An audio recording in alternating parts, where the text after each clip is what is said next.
Hi everyone, Maxime Campbell, physical therapist working with male pelvic floor patients.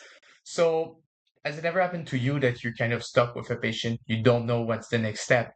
It happens, especially when you're starting with male pelvic floor patient and urinary issues, as it's so complex. So, I wanted to share with you guys one tool that's really going to revolutionize how you treat patients because it actually helps you to know what's the next step.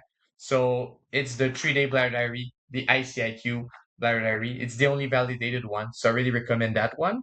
And so we're lucky the urologist is often going to give it to the patient before they come to the clinic after a prostatectomy.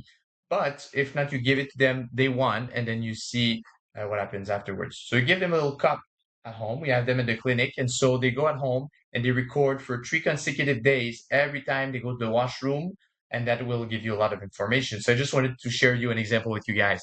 So here's one patient. He was actually 2 weeks post prostatectomy, 1 week after they removed the catheter.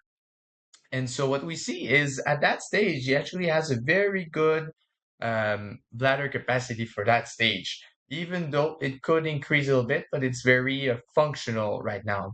But actually, what was interesting about this case is that his main issue is actually that he's drinking way too much water and nonstop all during the day, drink, drink, drink, drink, drink.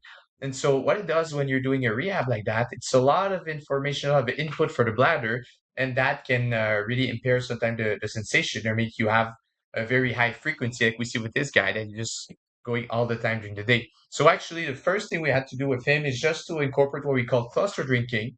So he just takes 2 liters of water but in 4 batches of 500 ml. So he wakes up, he takes 500 ml over about 2 hours, have a little break, and then he do that 4 times during the day. And just that is going to help him a lot to go less often and work on his capacity without being overloaded. So you're going to see once you have that, you already know what the next step is, what it's going to be, and you will get very good result. So just wanted to share it with you guys and have a nice day.